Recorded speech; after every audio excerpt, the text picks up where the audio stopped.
is stop asking yourself whose fault it is. It doesn't matter. You start replaying what they did, start stalking them on social media, and you're not taking ownership because we want to blame somebody else. But what blame doesn't do is it doesn't help you move forward. In fact, it's very good at keeping you stuck because people are waiting for motivation. People are waiting to be rescued. People are waiting to feel confident, and people are waiting for the perfect time. But here's the thing. External things mean nothing without effort. You need to focus on the controllables, because while you spend all that time focusing on what you can't control, what you're not doing is identifying what you can. And that's the major shift. The first thing is one of the best parts about doing this podcast is, for me, it can act as a mini therapy session in a sense. Human beings organize their mind through conversation. And if you don't find that you have someone in your life that you can have certain conversations with, then maybe that thing that you're going through or that situation that you need to make sense of or organize doesn't get done. So on this podcast, from week to week, things come up and I think, I'm really looking forward to talking about that on the podcast. And this week, one of those things happened. See, for the last, must be 2.5 months now, I've been battling the most horrendous sciatica. When I was a PT, I helped people recover from sciatica. And I want to call all those people. I hope that some of you are listening. I'm sorry. I should have been way more sympathetic than I was because it's like nothing I've experienced. It's constant pain. No matter what you do, you can't escape it. Drugs don't seem to work. Nothing seems to help. It was really worrying. I really felt like I was going to be like this forever. It was just debilitating. And for a little while, I thought it would go away. Took some drugs, did a bit of this, did a bit of that, tried to keep moving, started lying down a lot more, started standing up a bit more, started doing all sorts of things. In fact, this desk can now convert into a standing desk. However, at some point, my wife she said, look, you don't know what's going on here. Maybe you should go to the doctor and get to see a physio and all of those things. So that's what I did.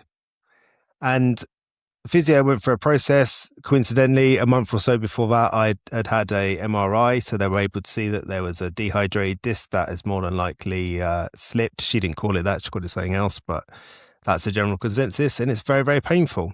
However, she said something to me, and it really stuck with me as true.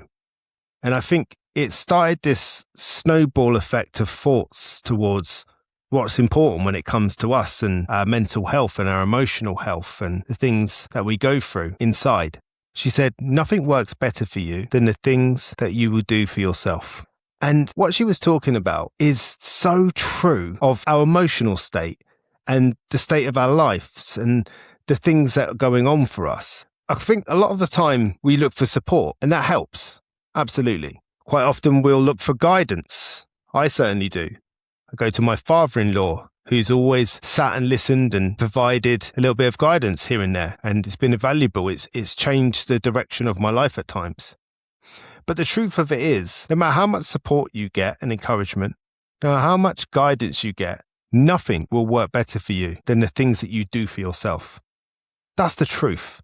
You have to do something. That's the bit that matters, because real change in life comes when we're willing to take personal participation in our life and ownership of our life and the situation that we're currently in and all that's going on. Now, I'm going to come back to this, but please don't confuse that for blame. I'm not saying you need to take the blame. I'm saying that you're in that situation and the only way forward at some point has to be taking ownership and participating in your life, doing things to change the situation that you're in. Because life really only changes when we start taking actions towards the things that we know or possibly or whatever it is that you've devised that will help, that will change the situation. Even if it's just to try things and see what works and see what doesn't work. Because here's what I've seen very often. By the time I get to speak to people and we're ready to start making real changes, the first distinction I always have to make to people is, listen, I'm not going to tell you what to do. I'm not Yoda. I'm not going to give you advice and tell you this is what you should do in 3 steps. And if you do that, everything will be okay. What I'm here to do is to hold a safe space for you, to create a space for you, to challenge you, to be curious about things, so that you can organize your mind and to start to work out what matters, what doesn't, what's true, what's not, what's difficult, what isn't. And there's more to that than I can remember to say. But very often when people come to me, they've often been waiting to feel motivated. They keep thinking to themselves that one day they're going to wake up and they're going to have this magic motivation and they're just going to get on with it. That's what usually happens, they say. I usually wake up one day and I just do it. and I've been waiting for that day and that day's not coming and I don't understand why. Same token, they might be waiting for somebody else to do something. They might be waiting for somebody else to come along and give them the solution because that's what usually happens. Or they might be waiting for someone else to do this so that they can do that. Or they might be saying it's their responsibility, they should be doing it. But yet the thing that they're asking them to do only benefits them. They're waiting for someone to come along and rescue them in that situation.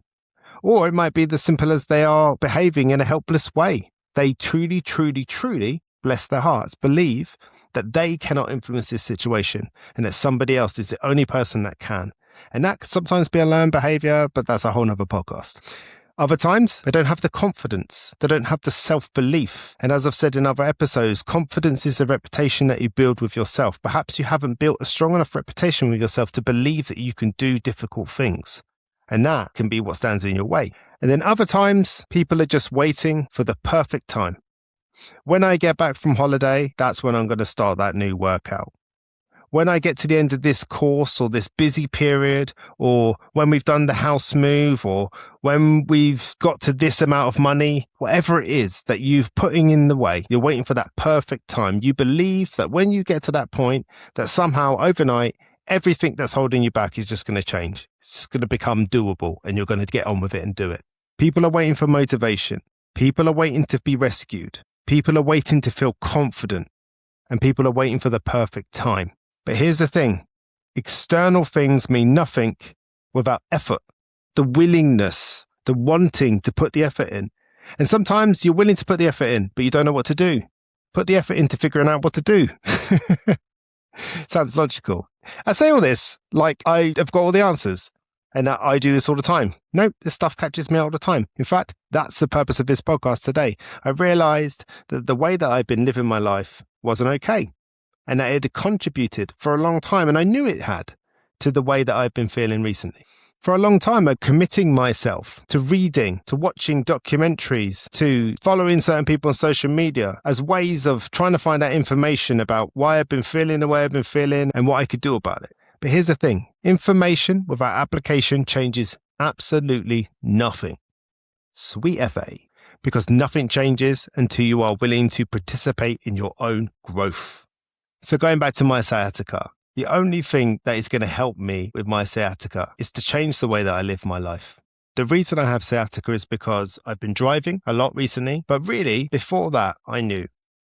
I had not realized until this point, but I had actively been changing the way that I move. It's not massively obvious, but there are certain things that I used to be able to do that I can't do anymore. Now, bearing in mind, I spent a good 15 years wrestling, so much like a rugby player, I'm going to have some of these injuries that nag on with the lower back and the hamstrings and the shoulders and all of those different things. And I've been very aware recently, due to different tests I've had and all sorts of stuff, that I've got quite high inflammation in my body. I've also got very tight hips and very tight hamstrings, and I've got limited range of motion in my shoulders. And I've always been the person that wants to show up as strong in the world. So I go to the gym and I do the big, heavy compound lifts and I avoid the stretching, and I've been dipping out on cardio a little bit recently. And all of that has contributed to me sitting in the car as well, driving for 6, 7 hours, 8 hours sometimes to get to different talks and podcasts and all of those different things. And then I was getting this nagging lower back pain and I was thinking, oh yeah, just do more. That's the answer. Do more. And maybe it is do more, but it's do more in the right direction, right? So I had been contributing to this for a very long time. And when this happened, it's been suggested to me that if I don't do something about this now, believe it or not, with the agony that I've been in, this is a warning shot. My strength is going to decline, my mobility is going to suffer, and my recovery is going to slow down. Part of my psychology is that I'd go to the gym and I'd destroy myself. I would kill myself in the gym. I'd smash myself up. I'd go in there and do all sorts of crazy, wild things like I was 25. I'd spend day after day feeling awful. You see, I would train so that I felt stronger and I felt better and I looked better. But here's the thing. For a very long time, I haven't been feeling good. But I've still been going to the gym with the old belief that if I do this, this is what's going to happen. But I haven't got the 25-year-old body that recovers from it anymore. I have to listen to that new information. I have to trust. I have to tune into my body. And for a very long time, it's been becoming increasingly aware that I'm not very connected with my body. And I've been working on that somatically. You see, what I have to do now is the things for myself. And recently I've started some new habits and they've been really difficult, and I haven't felt resistance like this for a really long time. Every morning I have to get up and I have to do a series of stretches, and they are really difficult for me to do. They hurt probably more than a sciatica does. I also had to change my diet a little bit. I can't keep eating the same foods I used to eat. I need to change my training regime. I need to do more cardiovascular work. And recently also getting into saunas. And that's been wild. In fact, if you have the privilege of a sauna, then sitting alone in a sauna with no phone, no distractions, nothing but you for 20 minutes is a bit of a game changer. And for the first couple of days, it was savage and difficult, but now I'm becoming slowly addicted to it. I really love it. There's something in that for me. Anyway, I digress. Because here's what I've learned. Emotional healing works the same way. It's the things that you do for yourself, these small habits, one step at a time, that slowly over time changes the direction of the way that your life starts to go, the way that you feel, the way you interact and respond with life. It's the small things you do for yourself. They matter so much. And ultimately what it comes down to is, yes, we can read, we can watch, we can sit and learn, we can pay loads of money for courses, but we have to apply those tools that we learn to our life. Messily. We don't have to have all the answers. We don't need to know any guarantees that it's going to work. We need to give ourselves autonomy to change the tool subtly, use it a different way, use it a way that works for us, but we have to use it. We also have to practice those behavioral changes. And that doesn't mean that it's always going to work out. Very often those behavioral changes, we fail more than we succeed until we don't. And then all of a sudden we realize that actually that thing that we've been practicing, we've become quite good at, because that's what happens when you practice stuff. You become quite good at it over time. And over time, we start to build that habit. It becomes a habit. It becomes something that we do without even thinking. It's just the way we do it now. And then over time, we practice those reps. And before you know it, it is just part of who we are. We're looking back and we can't believe that we never did it. In fact, we can't believe we used to do that instead.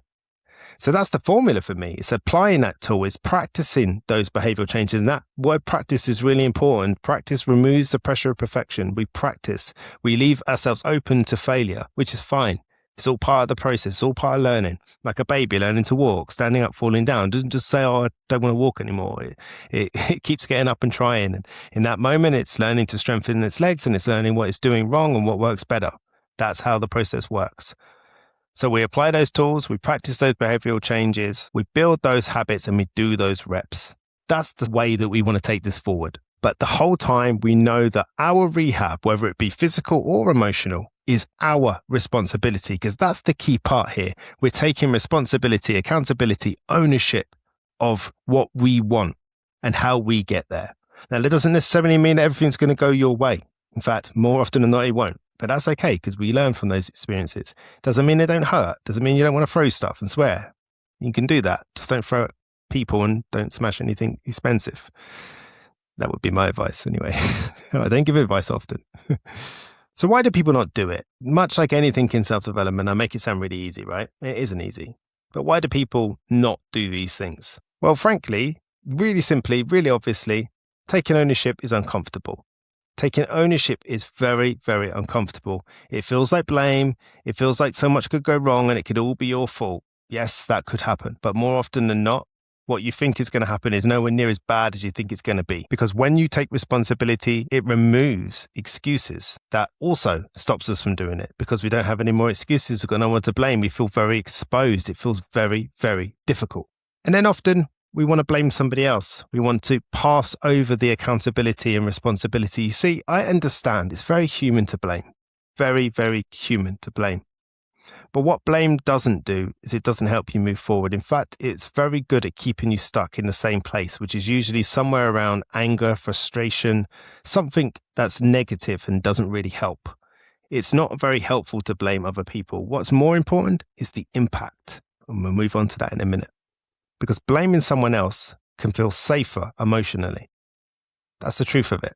The common behaviors that we'll see when we're stuck in that cycle of not wanting to move forward is, first of all, we'll find ourselves constantly blaming other people. And like I said, what's more important in those situations is to recognize the impact. Yes, somebody else might have done something that hasn't worked out very well for you, and they might be to blame. and you can wait for an apology. You can focus on how it's their fault. None of those things actually help you move forward. All they're doing is keeping you in that safer feeling area of, but it's their fault. And you'll find yourself telling everybody it's their fault, making sure they understand. And they will. They'll probably join you in it and say, yeah, you're right, it is their fault. But look, that doesn't move you to what you want. Remember, that's what this is about. You want something, you want to change in your life, and you're trying to move towards it. And blaming has the same energy as progress, but it isn't. And again, you might be waiting for someone else to save you. That could be literally waiting for them to save you, coming along and doing something and stopping you from having to feel this discomfort or whatever it is. Or it might be waiting for that apology. You might have meant part of your blaming might mean that you need someone to apologize because that's the right thing to do. And you're right, it is the right thing to do, but they're not going to do it. So now what? And this is where it becomes really easy. And again, this might be anger inducing for some to hear, but to stay in that victim mentality, to stay in that mentality where you're the victim. And perhaps you are the victim. And you can take a moment to acknowledge that you've been victimized in some way, that someone did something and it wasn't fair. That's fine. But what are you going to do next? Because they're not going to change it for you. If they did it to you, they're very unlikely to undo it. So at some point, we have to be able to step up and take ownership of our situation. And again, that's not blame. That's ownership. That's saying, okay, I didn't do this, but I'm responsible for changing it. It's not okay. I'm not happy about it, but I'm going to do it anyway. And if I'm honest with you, that's how you get payback. And really and honestly, a lot of the time you'll find that people just want to avoid the difficult action. And again, that's very human. It's very, very human. But you can't also then want progress because the progress generally comes from those difficult actions, unfortunately. I hate that too. But at the same time, though, ownership is not self-hatred. Just as I said to you before, I was going along and I was doing these punishing workouts. I was smashing myself in the gym. I was destroying my muscles so they can rebuild stronger. That wasn't working out. That was self-hatred. That was punishment. I was punishing myself. Listen to the words I was using. I was punishing myself in the gym and then wondering why for days and days and days I was aching. And what I didn't realize is in the background, I was progressively making this sciatica come to fruition. I was building. It was almost like I was making small installments and investing into this sciatica, because ownership is not self-hatred. It is recognizing that you can do something in this, that you can do something about the situation that you're in. That is what ownership means.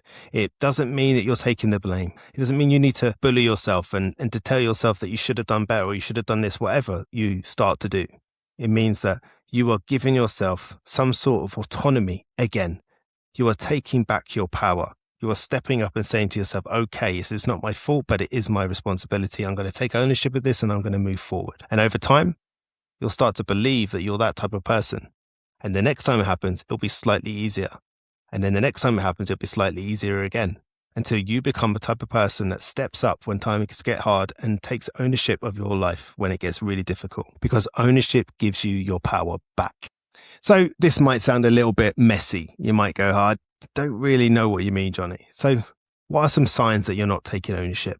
Well, one sign I see really often within myself and within my clients is placing a constant focus on other people. You start replaying what they did, living in resentment and blame, and staying emotionally attached to old situations. This is a really big sign. You might even start stalking them on social media and looking at them, making judgments about them. This is a real sign that you're not taking ownership and that you're obsessing over somebody else so you don't have to do it for yourself.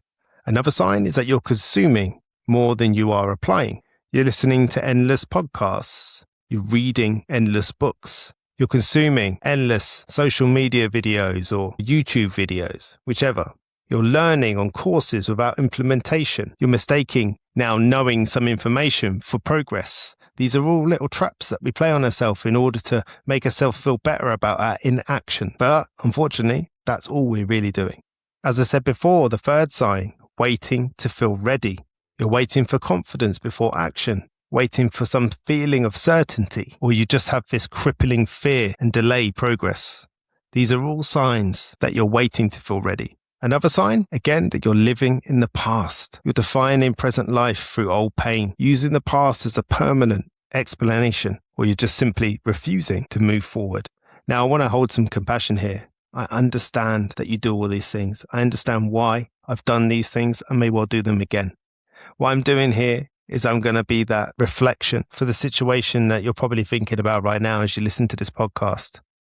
And I'm just trying to gently, compassionately, just show you that these things that you're doing, they're contributing to the problem.